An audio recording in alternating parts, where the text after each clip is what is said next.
여러분 안녕하십니까? 여수 MBC 뉴스데스크입니다. 지난달 공개된 여수시의회 행정사무감사 결과 보고서가 논란에 휩싸였습니다. 해당 보고서에는 여성복지시설 이용자 개인정보가 노출돼 이용자들이 2차 피해를 호소하고 있습니다. 보도에 김단비 기자입니다. 2022년 여수시의회 환경복지위원회 행정사무감사 결과 보고서입니다. 전남 여성인권지원센터 내 여성복지시설 이용자 개인정보가 실명을 유추할 수 있을 정도로 자세히 기록돼 있습니다. 이 결과 보고서는 지난달 중순 여수시의회 홈페이지에 공개됐고 정보가 노출된 여성들은 결국 극단적 선택을 시도했습니다. 혼자서 열심히 살았어요. 근데 갑자기 그렇게 낙인을 이렇게 딱 찍어버리니까 내가 뭘 했길래 이렇게 저기에 올라가야 되지? 여성가족부 여성아동권익증진사업 운영지침에는 성폭력, 성매매 피해자 등의 피해자 인권보호를 위해 지원시설 이용자 정보 비공개를 원칙으로 하고 있습니다. 그러면 김땡비 이렇게 나가는 거는 어떻게? 그거는 안 될 것 같고요. 유추가 좀 가능하잖아요. 네, 그런 거는 좀 안 될 것 같습니다. 이에 대해 여수시의회는 센터 보조금 문제를 감사하기 위해 보고서에 이용자를 명시했을 뿐 실명을 다 거론한 건 아니라는 입장입니다. 이 부분이 실명인가요? 김땡비 한 게? 일부를 저희가 이제 가공 처리를 돼 있는 게 나가 있죠. 하지만 피해 여성들은 누가 봐도 자신이라는 것을 알 수 있을 정도로 이름과 사업장까지 노출됐다며 개인정보가 노출된 보고서 수정과 함께 진심 어린 사과를 바라고 있습니다. 이름만 들어도 심장이 떨려가지고 제 이름만 내려주시면 조용히 산다는데. 여수시의회는 이미 본회의를 통과한 보고서기 때문에 수정하거나 삭제할 수 없다는 입장. 피해 여성들은 국가인권위원회와 지역 국회의원 등에 호소문을 전달할 계획입니다. MBC 뉴스 김단비입니다. 김영규 여수시의회 의장이 올 한 해 시민들의 뜻이 최우선이 되는 진정한 민주주의 실현에 앞장서겠다고 밝혔습니다. 여수시의회 김영규 의장은 2023년 신년사를 통해 지난해 지방선거에서 여수시가 46.1%라는 전남 최저 투표율을 기록했다며 지방자치에 대한 시민들의 엄중한 뜻을 무겁게 받아들여야 할 시기라고 강조했습니다. 또 의회는 시정부에 대한 견제와 감시가 가장 본질적인 기능이자 존재 이유라며 시민들의 혈세가 낭비되는 일이 없도록 예산안을 꼼꼼하게 검토하고 철저히 감시해 지역 발전과 시민 행복으로 이어질 수 있도록 노력하겠다고 약속했습니다. 전남 동북권 자치단체들의 신년 설계를 살펴보는 기획보도, 오늘은 광양시입니다. 올해 광양시는 미래 신산업 육성과 관광 인프라 확충을 통해 지속 가능한 도시 발전의 기반을 마련하겠다는 구상입니다. 문형철 기자입니다. 광양시가 가장 먼저 언급한 올해 역점 시책은 지역 경제 활성화와 신산업 육성입니다. 구체적으로는 지역 상품권 발행량을 늘리고 상권 활성화 구역을 지정해 시설 개선과 이자 지원 사업 등을 추진할 방침입니다. 또 도시 전역에 대한 상권 분석을 통해 지역별 특성에 맞는 맞춤형 시책을 발굴하겠다는 구상도 밝혔습니다. 미래 신산업으로는 2차 전지 소재 산업과 수소 산업을 지목했습니다. 특히 2차 전지와 관련해서는 원료 공급과 가공, 소재 생산, 폐배터리 재활용을 아우를 수 있는 밸류체인을 구축하기 위해 기업 유치 활동에 집중할 계획입니다. 수산화 리튬, 니켈 이런 공장들이 계속해서 들어서고 있기 때문에 2차 전지 소재 생태계가 형성이 될 수가 있다. 관광 분야에서는 최고, 최대, 최다라는 3채 원칙을 바탕으로 구봉산 관광단지와 배알도, 망덕포구를 아우르는 관광단지 조성 사업 등을 차질 없이 진행하겠다고 밝혔습니다. 시의회에서 예산이 전액 삭감됐던 초거대 이순신 장군 철동상 건립 사업도 올해 다시 한번 추진하겠다는 의지를 드러냈습니다. 이것이 우리 광양 관광을 활성화하는 데 매우 중요한 포인트가 될 것이다 하는 것을 좀 설득할 그런 계획을 가지고 있습니다. 민생복지 분야에서는 임산부 건강관리비 지원과 어린이집 환경 개선 사업 등을 추진해 출산, 보육에 대한 부담을 덜어주고 고령자를 위한 맞춤형 일자리와 장애인 직업 재활 시설을 확대하는 등 소외계층 지원도 강화할 계획입니다. 또 청년 인구 유치를 위한 정책으로는 관내 기업체 우선 취업 제도와 문화, 여가 생활을 뒷받침할 수 있는 젊음의 거리 조성 등을 제시했습니다. 광양에 들어와서 살고 싶은 이유, 살아야 할 이유들을 많이 제공해 주는 것이 우리 광양시가 해야 할 일 아닌가.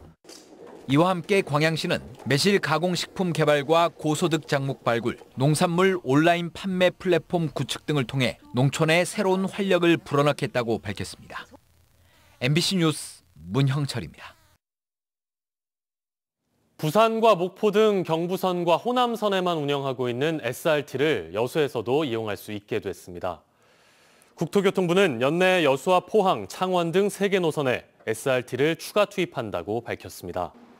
그동안 전라선 운행 지역 주민들은 서울역이나 용산역에서 출발하는 KTX만 이용할 수 있어 불편을 호소해왔는데요.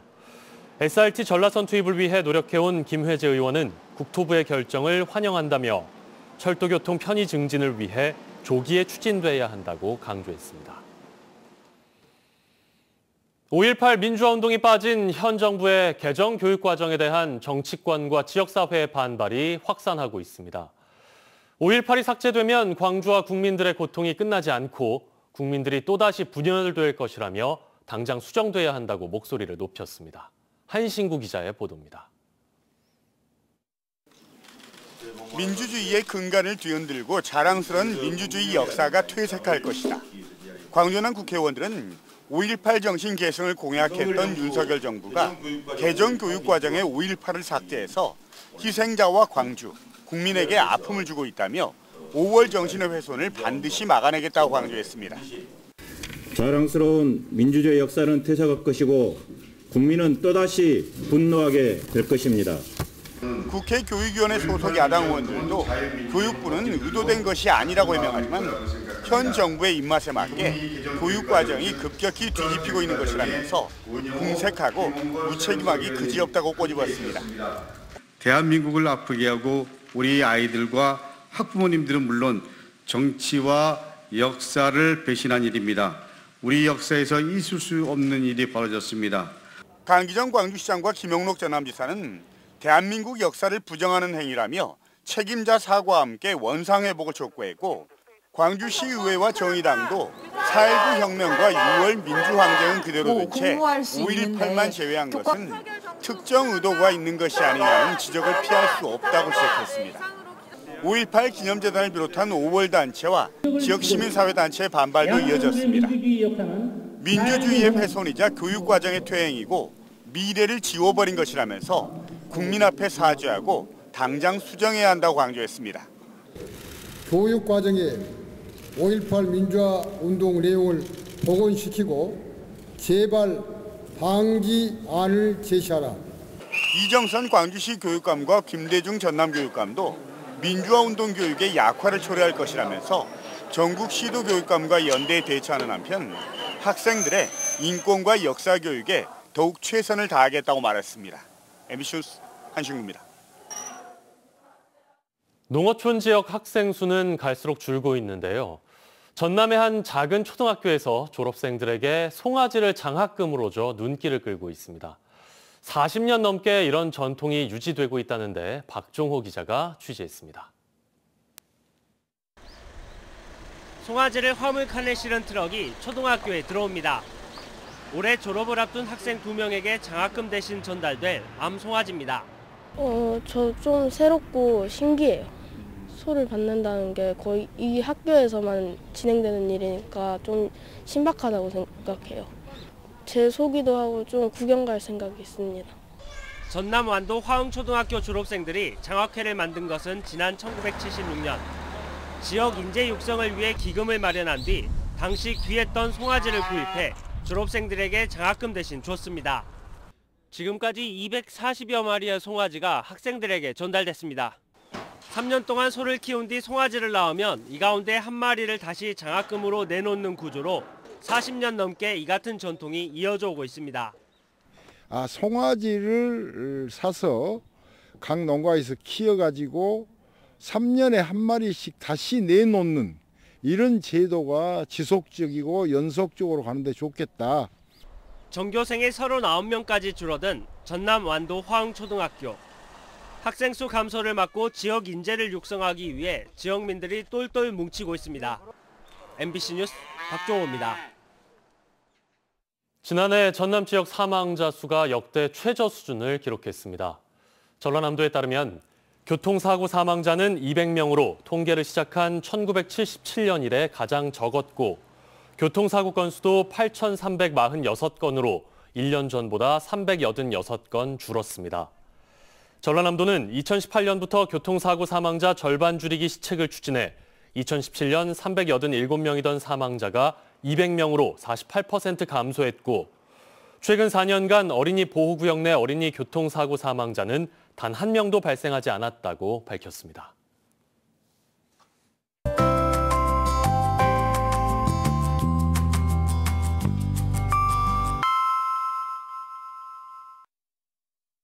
날씨와 생활정보 정리해드리는 생활포커스입니다.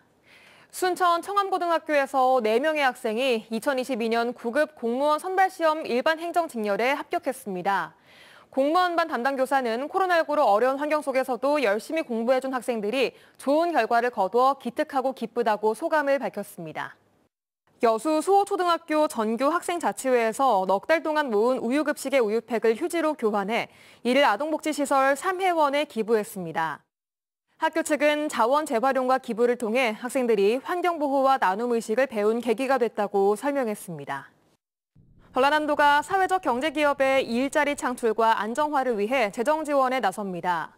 전남도는 공모를 통해 200개의 기업과 단체를 선정한 뒤 각 분야에 따라 총 116억 원을 지급할 계획입니다. 메마른 날씨가 연일 이어지고 있습니다. 여수와 광양 지역에 내려진 건조주의보가 지속되고 있는 만큼 화재 사고에 각별히 주의하셔야겠습니다. 전남 동부 지역 내일은 흐린 가운데 오늘보다 2도가량 올라서 한낮 기온은 10도를 기록하겠고요. 금요일 오후에는 비가 오는 곳이 있겠습니다. 자세한 내일 지역별 기온 보시면 아침 기온은 여수가 영상 1도, 순천 영하 2도, 고흥 영하 3도 예상되고요. 낮 기온은 여수와 고흥이 9도, 순천 광양은 10도를 보이겠습니다. 해상에는 구름만 많은 가운데 바다의 물결은 앞바다에서 0.5m, 먼바다에서도 최고 1m로 매우 잔잔하게 일겠습니다. 내일 여수의 만조 시간은 아침 8시 30분, 간조 시간은 낮 2시 39분입니다. 지금까지 생활포커스 송유라였습니다. 계속해서 희망 2023 나눔 캠페인에 성금 보내주신 분들입니다. 여수 안심초등학교 학생 학부모 교직원 일동 202만 7천 원, 오동운수 노동조합 이장훈 조합장회 간부 일동 155만 원, 순천시 해룡면 신대 23리 주민 일동 100만 원, 여수시 대교동 9통 홍상용 통장 및 주민 일동 32만 원, 덕연동 15통 주민 일동 30만 7천 원, 구례군 산동면 지산식품 최규동 30만 원, 순천시 남재동 14통 주민 1동 30만 원, 왕조 1동 9통 주민 1동 30만 원, 여수시 문수동 20통 주민 1동 25만 5천 원, 여수 양지초등학교 6학년 학생 1동 24만 원, 여수시 주삼동 주민센터 사랑의 열매 모금함 23만 2,230원, 순천 북초등학교 6학년 2반 학생 1동 21만 5천 원, 여수시 눈덕동 2통 문치마을 주민 1동 21만 원, 주삼동 오산마을 주민 1동 21만 원, 문수동 19통 주민 1동 20만 9,600원, 소라면 관기 1, 2 주민 1동 20만 원, 화양면 호두마을 주민 1동 20만 원, 순천시 해룡면 소안마을 주민 1동 20만 원, 고흥군 도양읍 개나리 회원 1동 20만 원, 도양읍 관청마을 주민 1동 18만 원, 순천시 왕조 1동 웰빙 요원 안주홍 원장 15만 원, 여수시 화양면 원포마을 주민 1동 15만 원, 성금을 보내주신 분들께 감사드립니다. 희망 2023 나눔 캠페인은 1월 말까지 접수합니다.